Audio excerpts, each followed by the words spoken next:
You are listening to an Art Media podcast. So, Yonatan, what's your number? Well, this time it's not a happy number. It's 5,000. That's 5,000 acres, which are more or less 0.1% of the total land of Israel that was burned to the ground last week. To put it in perspective, this is like 1/10 or so of the size of the LA fires, which consumed roughly 55,000 of acres, but still the largest fire we've seen in 15 years here in Israel. So that's my number. Okay, you are starting us off with a downer. I'm going to do my best to, just balance it out a little bit. My number is 11 million. That's $11 million, which is the size of Israeli defense tech startup Kella's seed round that took place earlier this year. And by the way, it was immediately followed by a $28 million Series A round. Top investors in Kella's round as well. So global investors, Josh, Lux Capital, very serious round. So it's not just the capital. It's actually, AAA guys coming in. Yeah, Sequoia as well. Okay, whose number wins here? I go with the optimist number. I go with yours. I'd say there's another number, which is 0 casualties in the Israeli fires, which I think we can be proud of. We'll talk about it later, but I'm going with your 11 million. I win.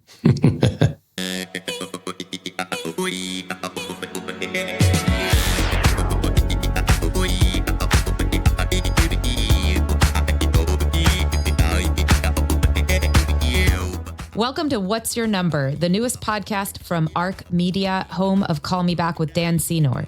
Our focus is Israel's economy through a global lens.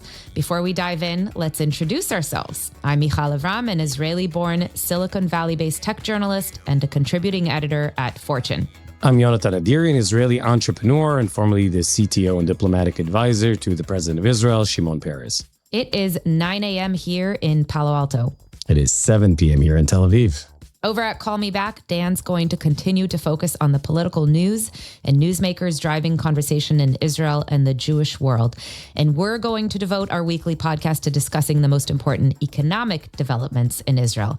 For those of you who are invested in or simply interested in the Israeli economy, What's Your Number will be your one-stop shop for the headlines, the deep dives, and of course, the numbers. If you're an early fan, please help us by subscribing, reviewing, and sharing our show with others who might find it valuable. As we will in every episode, we're going to start by taking the temperature of the Israeli economy with our market signals. Then we'll get to our big shorts, which is a brief analysis of the most interesting news items of the week. Today, we're going to talk about the devastating wildfires outside Jerusalem, which Yonatan, you just alluded to. We'll also talk about the U.S. economy contracting, recent GDP numbers, and what their impact is on Israel. Then we'll wrap with the long play. This is our deep dive into one vital issue that's impacting the Israeli economy.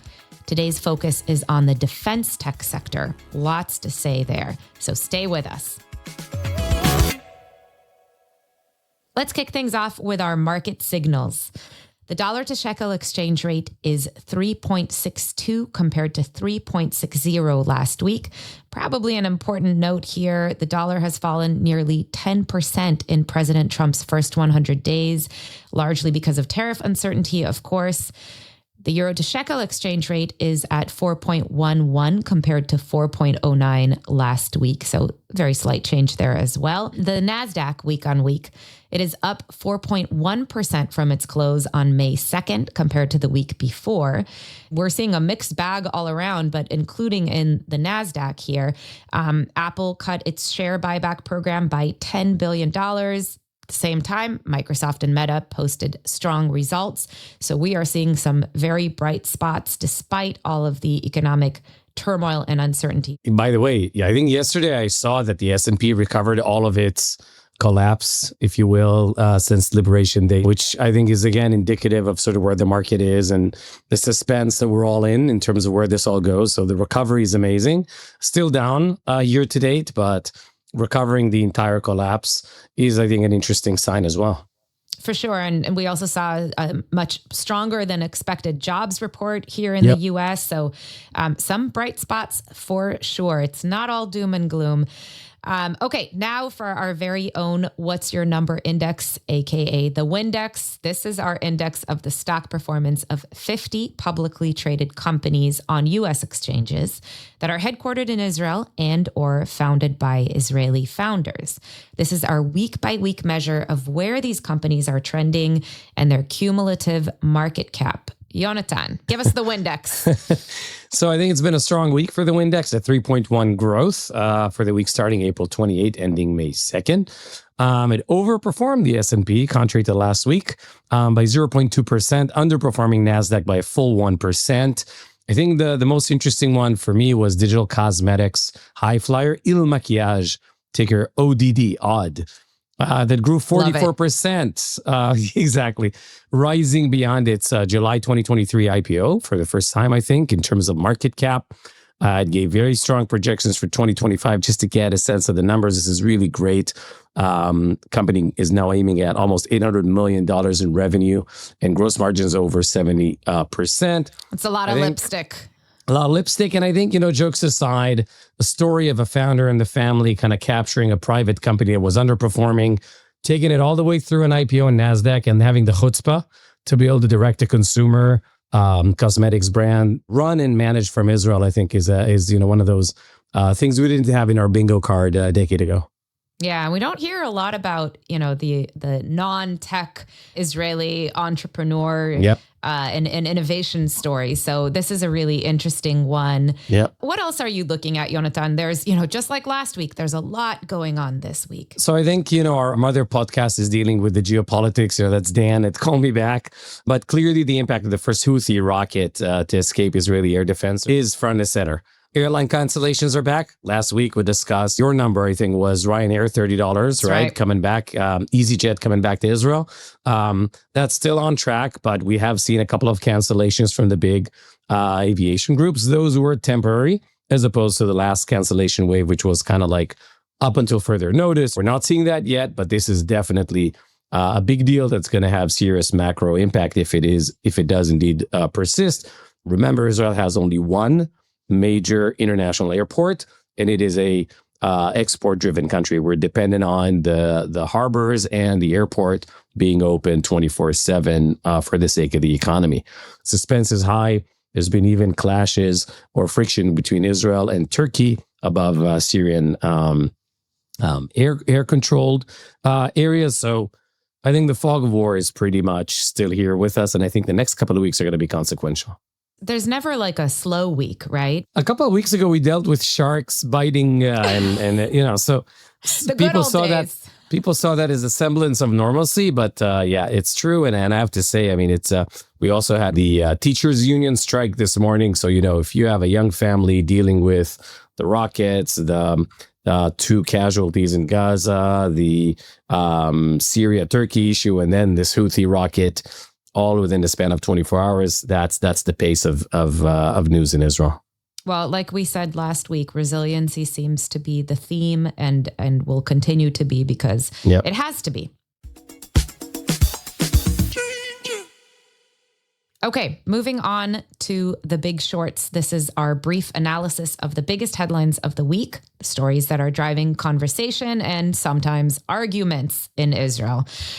First big short is the fires outside Jerusalem. Yonatan, you mentioned this at the very top of the episode.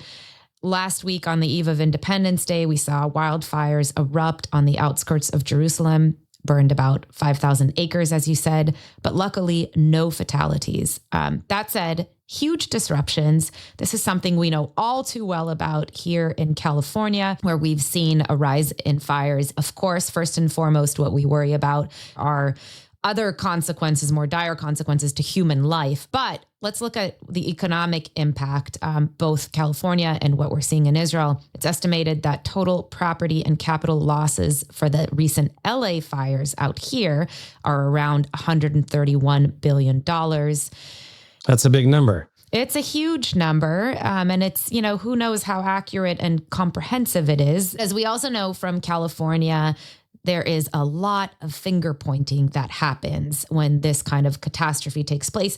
And we're seeing that in Israel now. So I think, first question for you, Yonatan, is just break down a little bit about what do policies and budgets have to do with what we're seeing now? So finger pointing is what we saw last week. I think, in the lucky absence of fatalities, the debate went from, how are people doing or what happened to property to who's to blame. And much like anything else in Israel these days, it breaks into camps. There was one narrative, which was like, oh, we failed. It's Ben Gvir who is responsible for internal security, among other issues, his firefighter corps. And on the other side was, look, we as a country have learned our lessons, and you can really see lessons learned compared to the 2010 Carmel Ridge fires. So the last big fire about 15 years ago in the Carmel Ridge with 44 fatalities. It was bigger in size, and we had, in essence, a defunct system that was kind of relic from the British Mandate, right? Pretty much regional. Every city had a few kind of firefighter trucks, no unified national system, and so on and so forth. So back then, a decade and a half ago, an investigative committee by the state controller basically provided guidelines into what has to happen. And the kind of dominant narrative in Israel last week was, look how well we fared. We learned the lessons. We bought 14 airplanes. There's a national kind of hierarchy. There are trainings. There are, processes and standard operating procedures of how to bring down a fire. And what we saw last week was actually a success story, which in many ways you could argue, and it's a fair argument to make, the lessons were learned and the structure was there.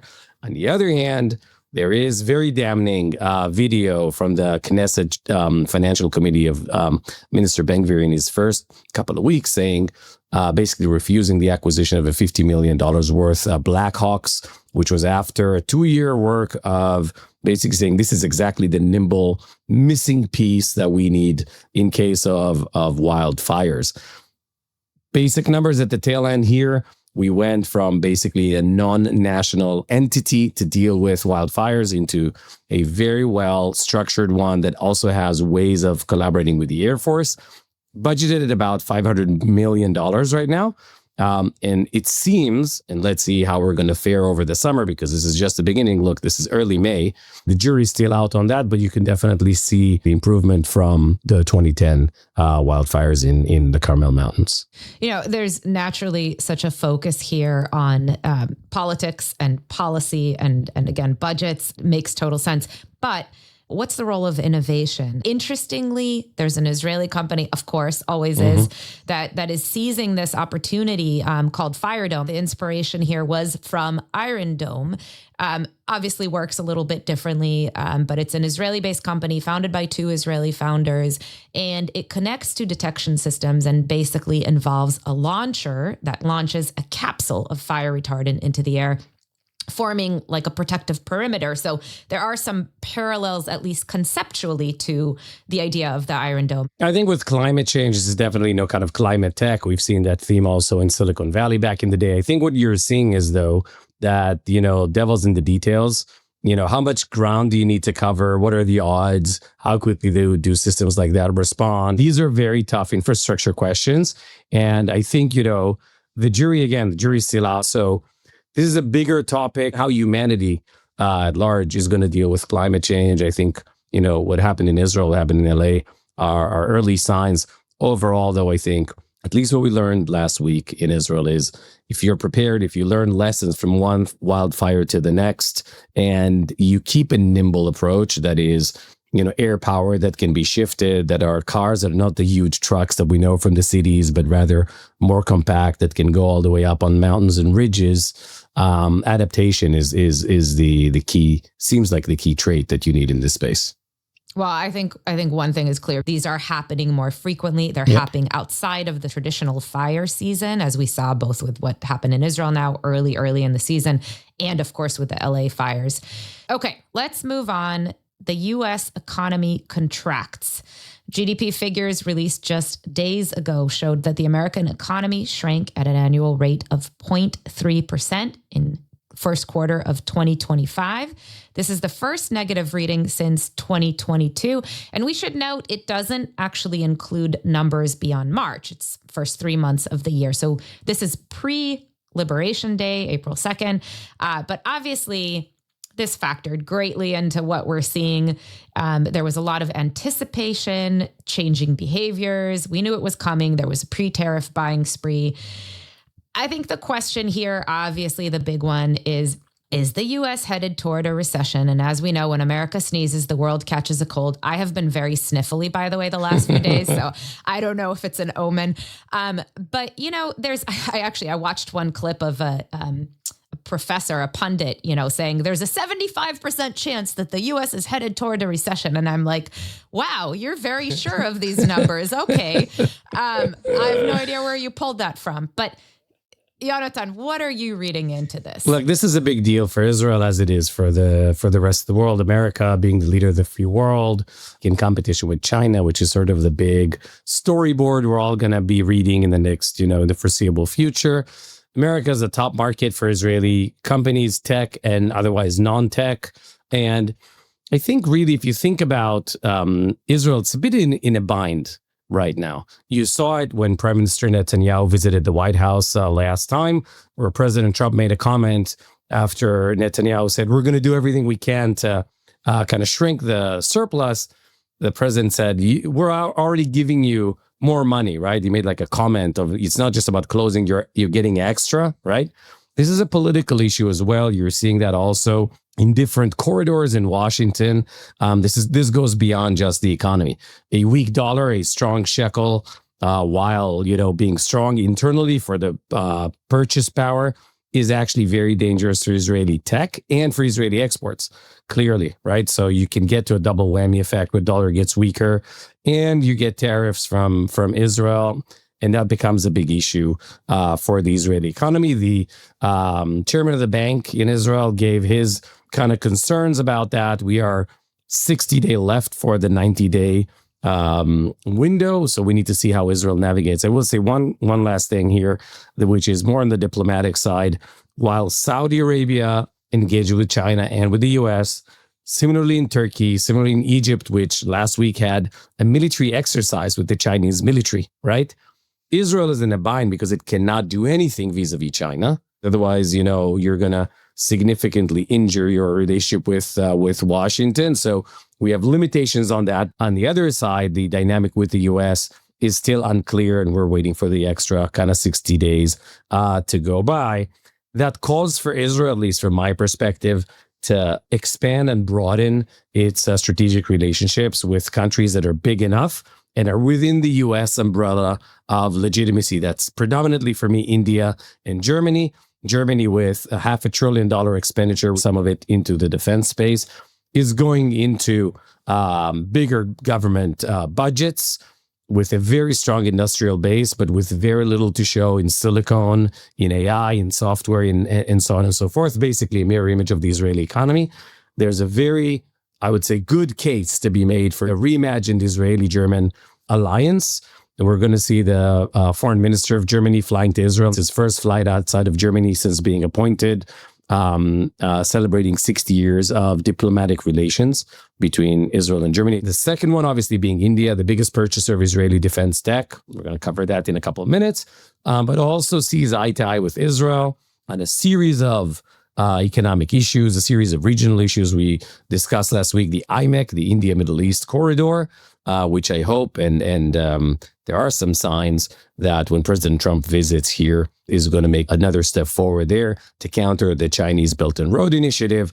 And basically between India, Germany, and the classic, alliance and strategic partnership with the U.S., I think that's where Israel reinvents and gets a bit more shock resistant to when America, has its flu. It's got to take its Tamiflu ASAP. That's what I think. I will add that President Trump, for what it's worth, has said that the economy will be okay for the long term, that this is short-term pain. I know that's been kind of his talking point and his administration's talking point for a while.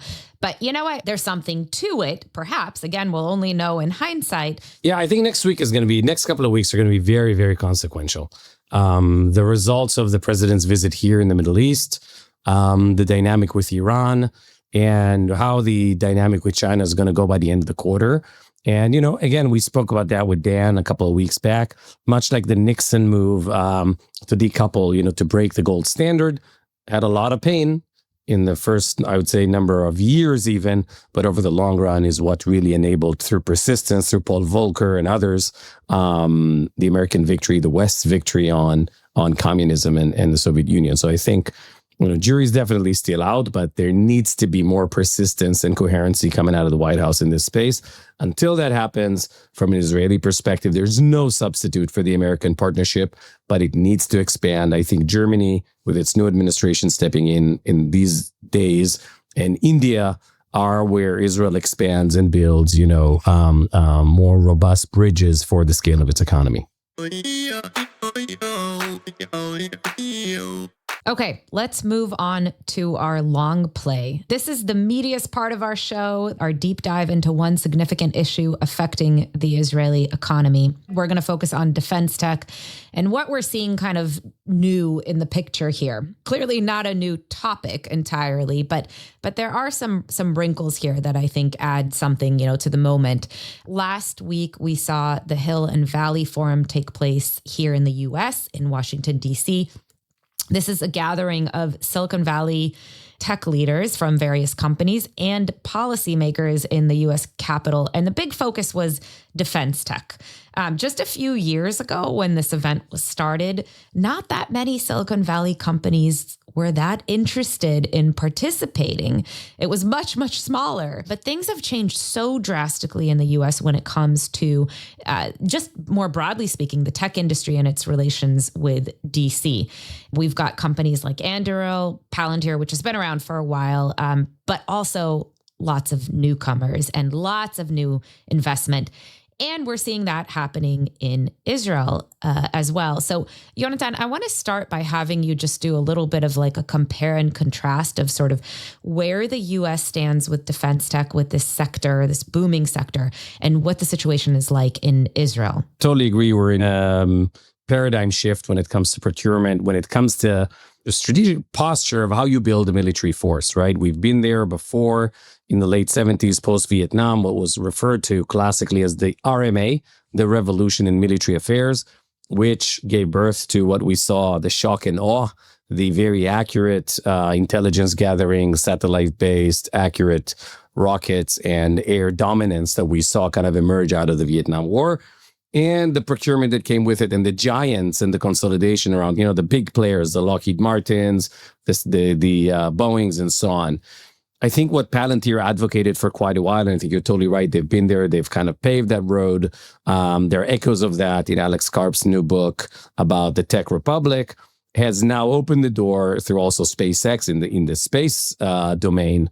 And by the way, it was not an easy path to get there. Yes, Palantir has been around for a while, but they actually sued the U.S. military in order to get in on a procurement process that they were, effectively locked out of. And they won, and then were able to compete later on.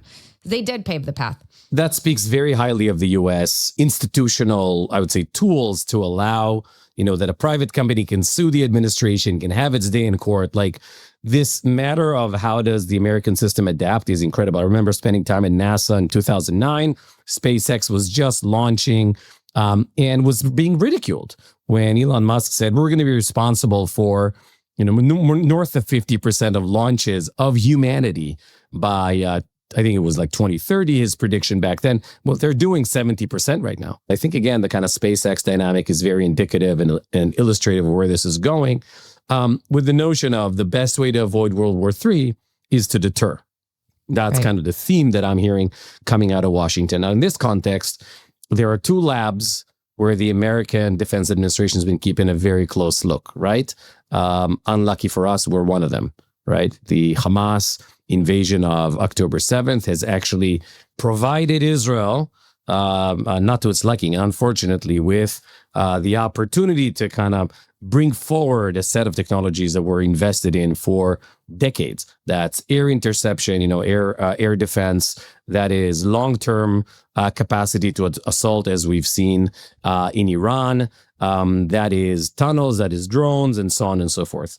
I think that when you kind of look into the Ukrainian lab, which what you see there just this week, the ability of unmanned boats to create a dummy target for Russian airplanes and to destroy a Sukhoi airplane, Sukhoi 30, all autonomously, is incredible. This is a lab. Like, the stuff they're doing there is really, really remarkable. The stuff the Russians are doing, this is sort of one lab. If I'm in the Pentagon, I'm having a very strong coverage on that space. Kind of, what do we need to do? How do we build our force? What's going to happen in Taiwan? What can we learn? That's one kind of space. The other is the Israeli kind of 5, 6, 7 front war. It's the Houthis, where you can see a lot of interceptions happening in outer space, really in outer space. It is Hezbollah, where we saw the famous beeper, kind of clandestine type warfare going on, and so on and so forth. So I think if I'm the Pentagon, I'm keeping a very close look. And unfortunately, really bad for us. We are, if you will, sort of like a time machine for where this is heading. So talk a bit about, though, the procurement process. Let's go back to that, because, again, in the U.S., there was this dual issue. One was a reluctance on the part of the innovation, the tech sector, to work closely with the government, especially when it came to defense and national security. That, I think, has shifted. We are seeing that in process. The procurement process, too, though, clearly was a huge obstacle. And by the way, VCs, venture capitalists, didn't want to touch this sector to begin with. So. It wasn't just the engineers, right? Because of the issues. Well, Palantir, I think, again, Andrew as well, is proving that this can be overcome, and that actually these, really hefty multi-year contracts can be quite lucrative. What's the situation been in Israel? Very, very different history. Obviously, a long time, intense collaboration between the private sector and the government by default. But on the procurement side, and when it comes to also competing with the incumbents, because we've got incumbents in Israel too, right? Yeah. It's a great point. What does this look like? One important thing is, when we're looking at militaries, counting vehicles doesn't make sense, right? People look at the People's Liberation Army of China, and they count airplanes and submarines and aircraft carriers and so on and so forth. Fighting a war is a system effect. So you can have all of those, but if you haven't kind of put them together and activated, then it's really hard to tell how effective your system is. I think Russia demonstrated some parts of its military technology to being incredibly system effect and efficient. In others, complete failures. Ukraine has proven their kind of system adaptation. And so when you look at the Israeli Defense Administration, it's not just how many, bits and pieces out there, like the second, people don't know it, but the second largest F-15 squadrons in the world outside of the US is not Israel, it's not Germany, it's not the UK, it's actually Saudi Arabia. But when did Saudi Arabia, fight a war employing all of those F-15 squadrons in tandem with technology that, allows them to choose targets and be efficient?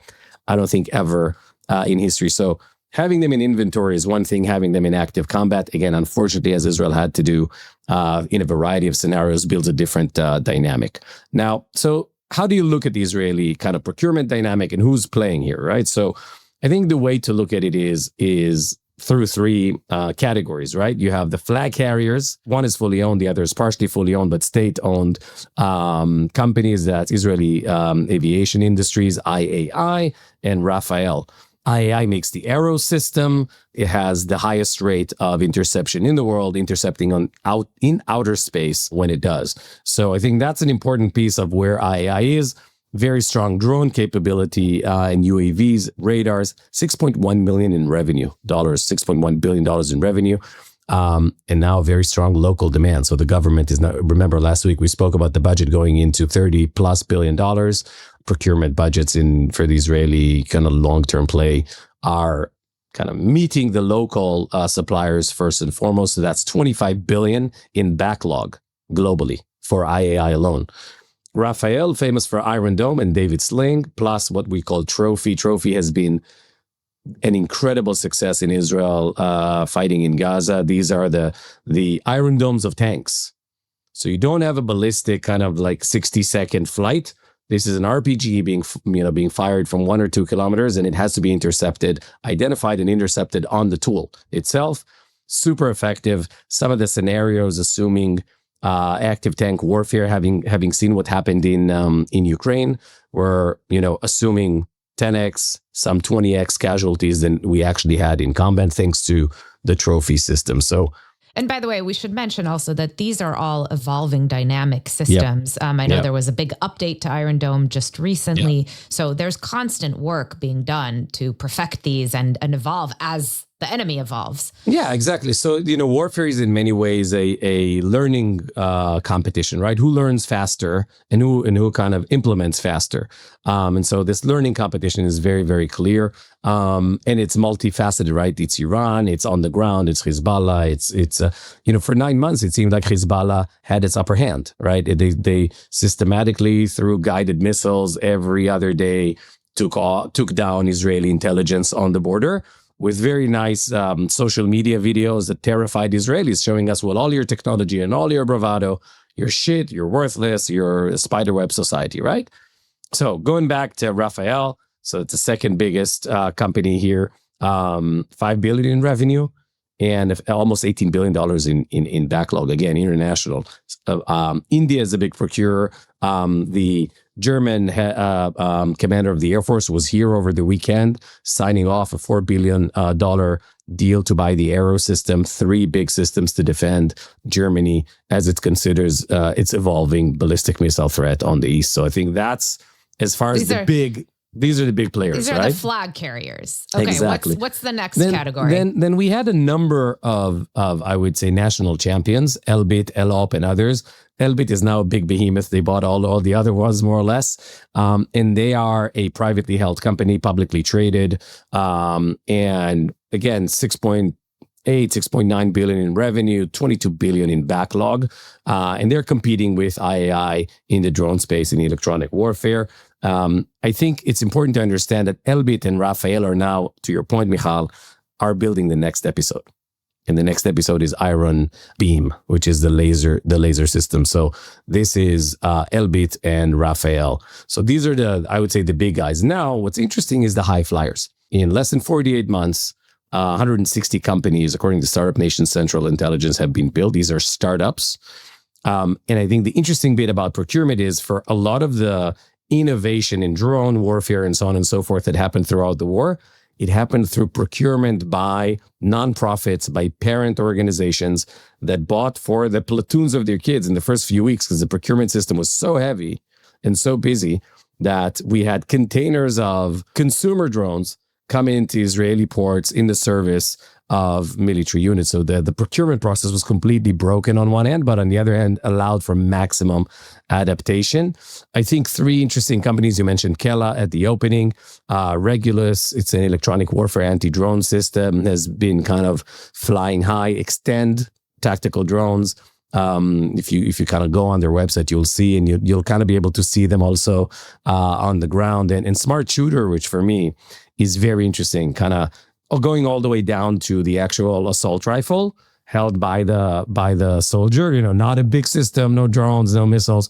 It actually, when you fight in the trenches, in the tunnels, whoever has the most lethal rifle wins. And I think, they managed to create something that is unparalleled worldwide. So these are the startups coming up, and we'll see where the next couple of years go. Definitely a lot more money locally and globally, with Germany, with UK, France, and others, increase the defense budget, going back full circle to Donald Trump and America and the American approach to Europe, kind of telling them, you got to invest, you got to be good partners. We can't, continue being the ones covering all this cost.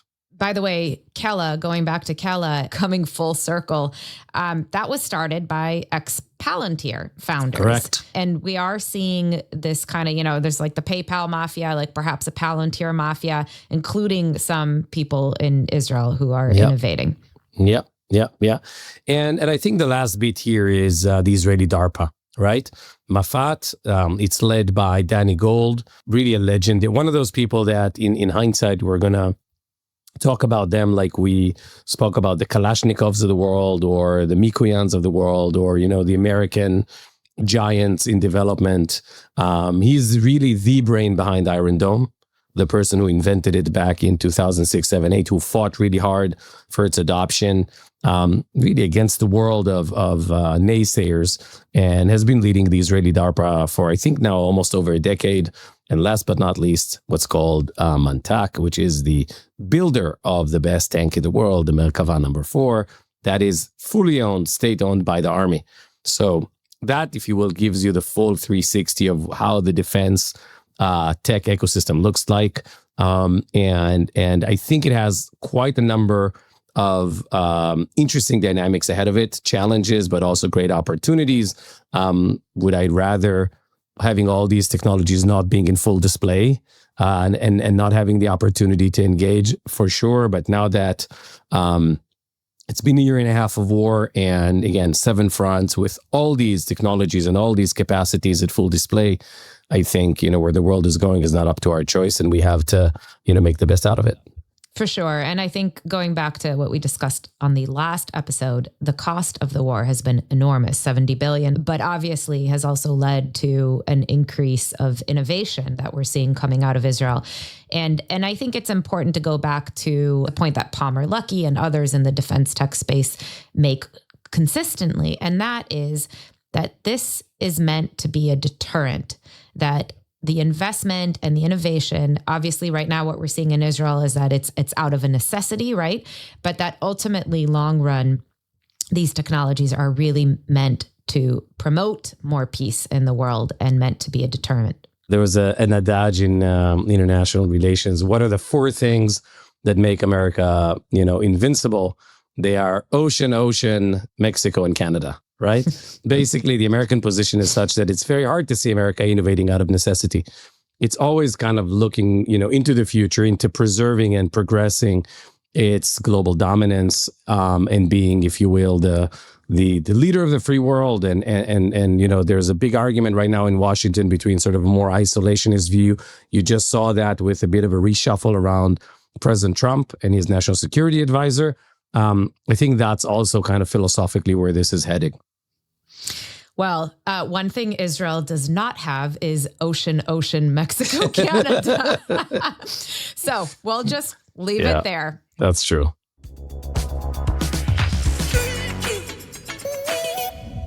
Well, we began our show with the numbers of the week, and we are going to end with the words of the week. And here it is. I really support free speech. So the part where you get up and say what you think, I'm 100% on your side. This is Palantir's Alex Karp, the CEO and co-founder of the company, which we've talked about quite a bit on today's episode. And he was responding to basically a heckler, a pro-Palestinian activist who was yelling at him, I will say, at the Hill and Valley Forum and accusing him and his company of using AI to kill Palestinians. Now, the reason I bring it up, and I realize that we've brought up some very heavy topics on this show, but, it is about Israel, is that I think it was very unique for a CEO of Alex Karp's stature to engage, and he really engaged with this person.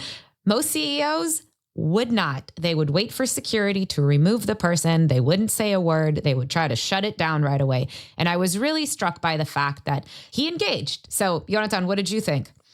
Well, I saw the full bit. Not only did he engage, he actually said what he thought, and he wanted the crowd to hear. And one of his points was, if you can defend your position, you shouldn't be shy, right? If you're shy and you're not interacting, then you're kind of exposing the weakness of your argument. And I'm fully in line with that.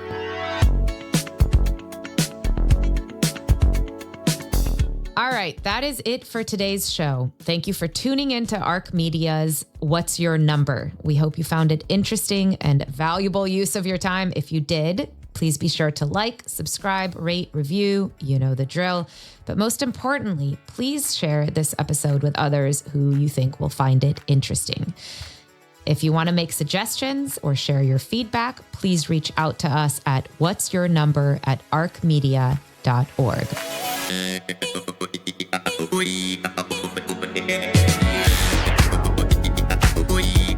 What's Your Number is produced by Ilan Ben-Attar and edited by Michal Lev-Ram. Sound and video editing by Martin Huergo. Our theme music is by Midnight Generation. I'm Yonatan Adiri. And I'm Michal Lev-Ram. See you back here next week. See you next week.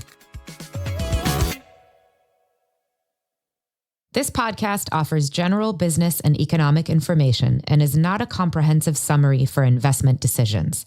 It does not recommend or solicit any investment strategy or security.